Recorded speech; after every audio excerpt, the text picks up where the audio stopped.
To those of you who've already got a copy of my new audiobook, Elisa, the sci-fi action adventure and love story for the age of AI, I'm humbled. Thank you.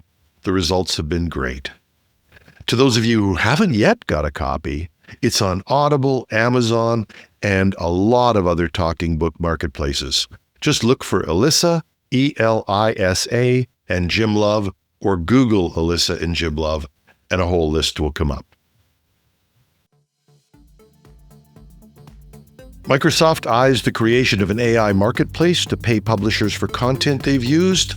Workers in Canada and the US still don't feel ready for AI, and a new company called Unit 221B raises $5 million to track and disrupt top hacking groups. Welcome to #Trending. I'm your host, Jim Love. Let's get into it. Microsoft says they're building what they call a publisher content marketplace, a new platform where publishers can sell access to their work for use in AI products like Microsoft's Copilot. Instead of one-off publishing deals, the marketplace would act more like an exchange. Publishers put their content in, and Microsoft pays them based on how often it's used and how valuable it's judged to be. Axios reports that the company is still in pilot talks with a small group of publishers, and the details like pricing and usage tracking haven't yet been finalized. Now, other companies, smaller companies, have tried similar ideas, but they didn't have the scale or the resources to make it stick. And that's what makes this effort important. If Microsoft can get enough publishers and AI demand on the platform, if it can reach a critical mass, it might finally create a sustainable model where both sides benefit.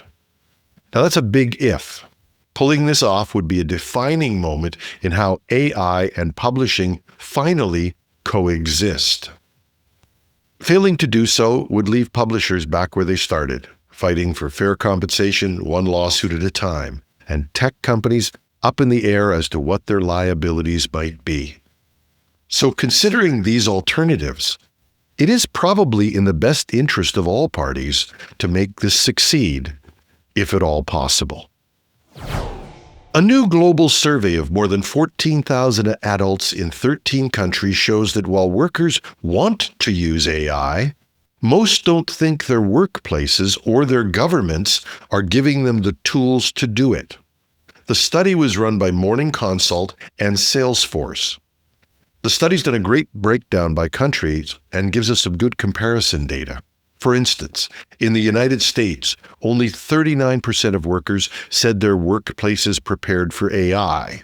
In Canada, that number drops further to 35%. Compare that to India, where 83% said they feel ready, or Saudi Arabia at 70%. These countries appear to be making big national efforts and possibly even investments in skills training. The gap is striking, and it echoes what OpenAI's own analysis showed last week. The fastest adoption of its technology is happening not in the richest nations, but in supposedly poorer countries like India, Brazil, and Mexico, where thanks to OpenAI, access is often free or very low cost. It's almost as if OpenAI recognizes that these countries will be far more important in the new AI-enabled world. With that wide availability and now the indication of strong worker readiness, you can start to see a picture of emerging economies sprinting ahead. China was not included in this survey, but given its massive investment in AI education and infrastructure, it's fair to assume that it will match or even exceed India. So it raises a blunt question. Could North America lose the next wave of digital jobs the same way it lost manufacturing and IT services to India and China? And this time, wages aren't the main factor. It may come down to who's better prepared to use AI. Remember that common saying, don't fear AI taking your job, fear someone who knows how to use AI better than you taking your job? The US and Canada may have something to be concerned about other than whether the US or China will win the AI race. It's possible that the US could win the battle to achieve AI supremacy, but still lose the war of leveraging it to create economic value in new digital economies.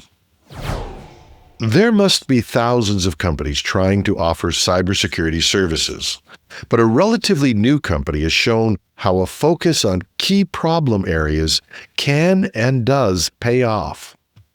A New Jersey-based security startup, Unit 221B, just raised $5 million in seed funding to sharpen its ability to track, disrupt, and help law enforcement bring down some of the most active English-speaking hacking groups today. They use a threat intelligence platform called e-Witness, along with a team of hackers, forensic experts, and engineers. What they're focused on isn't just state-backed espionage, but what they're calling advanced persistent teenagers.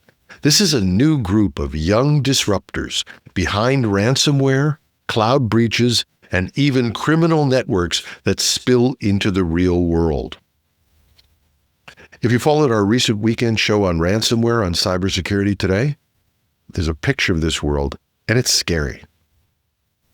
But this group's fighting back, and they've already helped in investigations leading to arrests of hackers linked to groups like Scattered Spider and the Calm. And their system pulls together intelligence from police, journalists, and researchers to build cases and preserve forensic evidence. They also advise Fortune 500 companies on how exposed their industries are and where the next big threats might come from. So at a time where we might be wondering whether coding jobs could shrink in the age of AI, cybersecurity, we know, is going in the opposite direction. Threats are growing, not shrinking, and companies need more people and more tools to fight them. And in this case, more creative solutions. If you want to get more information on cybersecurity, follow us on Cybersecurity Today, our sister podcast. You can find it on Apple, Spotify, YouTube, wherever you get podcasts. And that's our show. Once again, my sincere thanks to each and every one of you that are helping make the launch of Elisa, the audiobook, a success.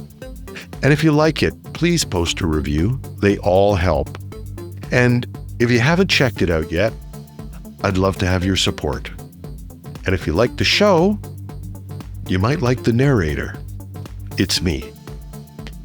It's Elisa, E-L-I-S-A.